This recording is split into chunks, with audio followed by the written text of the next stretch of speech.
So Fred Schebesta is the co-founder of Finder.com, which is a series of comparison websites for products such as credit cards, mobile phones and home loans.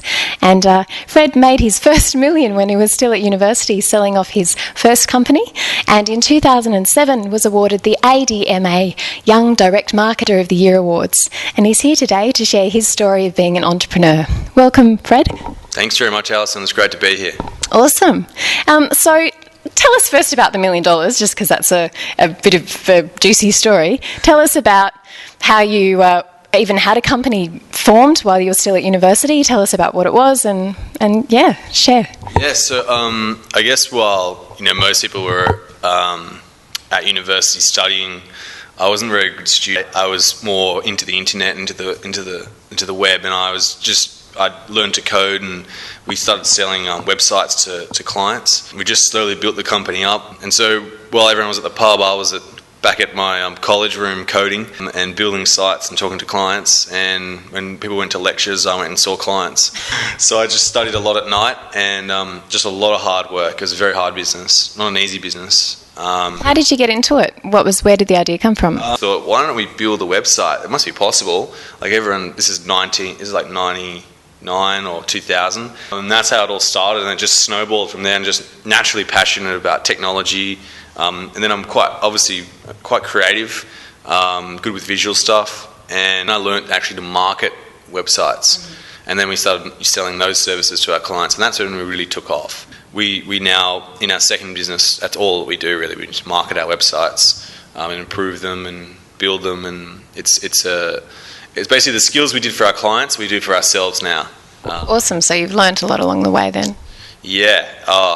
Massive amounts. Made all the mistakes in the first business. We're still making some mistakes now, but a little bit less. We've grown quite a bit recently. We're at 25 staff now, and the crew really make it the whole company. They are like the best dudes. I love them. It's important to have a good team around you, isn't it?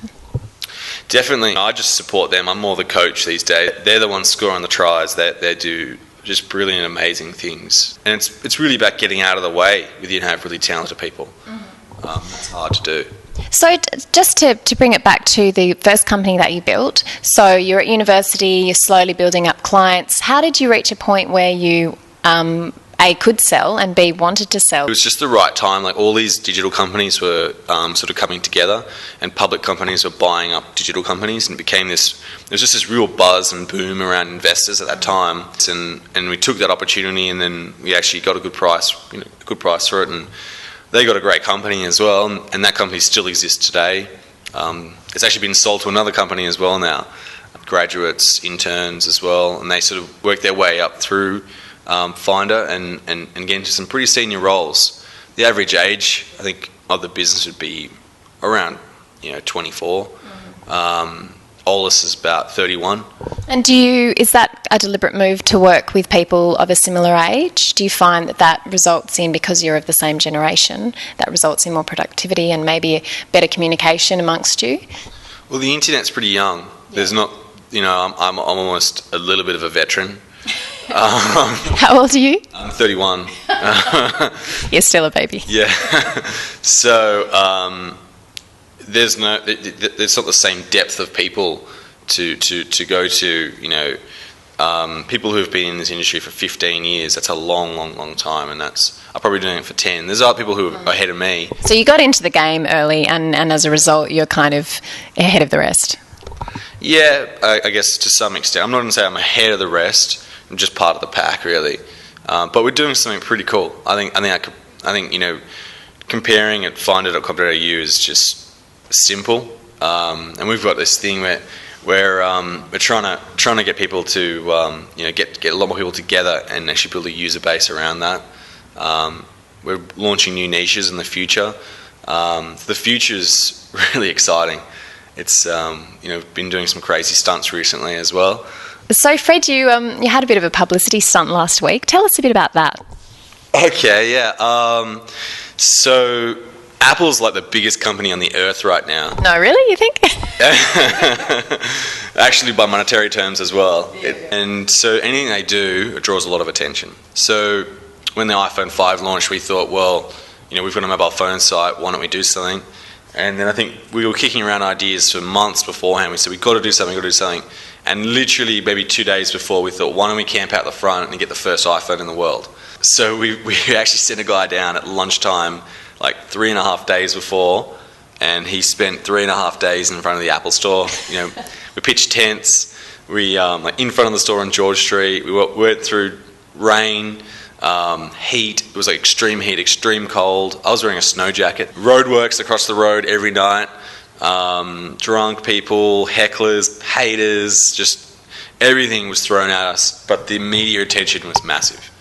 So you guys set the precedent of camping outside. Do you think other people would have done it if you hadn't have got in first? Yeah, no, we actually beat another company to the punch who were really aggressive and really annoyed that we got there first.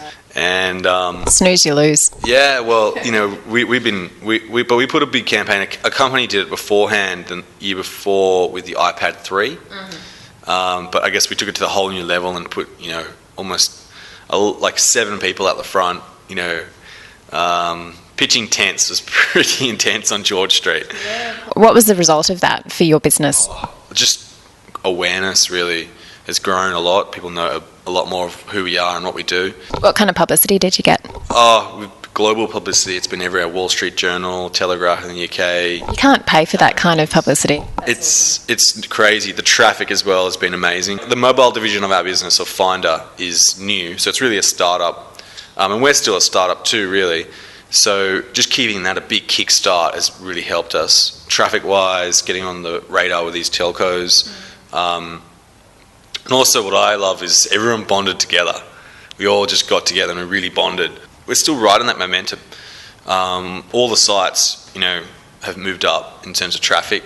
We're sort of planning our next few stunts as well, to get out there and do some more crazy stuff. I think it's part of our brand. And people want someone different in the comparison space, a bit of fun.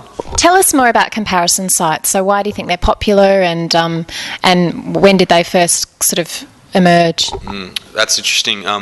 Comparison sites have been around for about 10 years, 10 to 12 years, some about 12 years. But obviously this is our 3rd year now. We've done some surveys around the awareness of comparison. Only about 73% of people have actually not used a comparison site or a comparison service. And that's, to me, is shocking. And that's our mission, I guess, within Australia, because if you don't compare, fundamentally I think you're doing yourself a disservice. Yeah. We're encouraging all the rebels to come out of the woodwork and start to actually go out and compare. And I think by having a strong competitive space, then you're creating more competition, which brings prices down for people. So I think that's all good for consumers. We're working really, really hard to make that happen. Our guys are working really hard. We're working with providers. We're working with, obviously, consumers to see what they want. When did you sit down and put something together? Did you do all that with the first business, or were you too busy studying?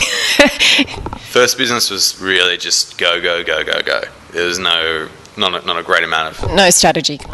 No, because it was all the idea of an internet marketing agency or internet marketing company was non-existent. So there was nothing to look at. Yeah. That was all being created at the same time. Google came around, and it still is a bit like that. But this one's much more strategic. We had established a model early on, and we've executed that model, and we've started to scale it. And that's been a lot of challenge around that. Our real mission really is to help Australia compare. The UK is massive on comparison, and that's really helped with the prices. Prices are out of control. I don't know if you like paying extra interest, Alison, but I think Australians have... There's some work to be done. Have you built up the company to exit, or is that something that you might do in the future? Maybe. It's not a focus at all. You enjoy what you're doing, obviously. And we're helping Australians. Yeah, we're just not even considering it. The company is profitable, and it's funded itself, and it continues to fund itself, and it's not a problem really with that side of things. We're just trying to get into more spaces and help more Australians, really. That's our goal. For people starting out as entrepreneurs, what kind of advice would you like to to share? I have two sort of key tips. The first one is to focus. Focus is what allows you to succeed. If you don't focus on one thing, a lot of entrepreneurs have all these businesses going, they have all these different ideas, and my advice to every single one of them is to stop, choose one, and just do that. And then once you've done well in there, then you can consider another one. So we did that. Similarly, we just focused on credit cards, and we just focused on it for 12 months. That's all we did, and we've just done that step by step. And that's what companies have to do. You have to focus. And then I guess the second thing about that is a lot of people get confused as to when you're an entrepreneur and you're starting out, it's hard to know what to do first and what do we need to do. The most important thing you need to do in a business is to earn $1 of profit. That is the first thing you need to focus on. So, and what I'm talking about is you've paid your suppliers, you've paid yourself, you've paid your rent, you've paid all the costs, and you've paid your tax to the tax. You gave Julia her cut. You've got $1 of profit in your bank account that you can go and buy something with. That is when you have a business. And that is the only thing you need to focus on at the start. Once you make $1, the next step is there's only one thing you need to do. Go and make $2. Do you think that's a challenge for entrepreneurs because they're so ideas focused and they're just kind of, but then we could do this, and so you're saying that it's really important to just hone in on one concept, make that work, and then once that's self-sustaining, make $1. Once that's self-sustaining, then you can think about trying something new. I think it's good to be humble as well as an entrepreneur, so you're doing that well. Thank you so much for joining us. Fred Schebesta from Finder.com. Thanks very much, Alison.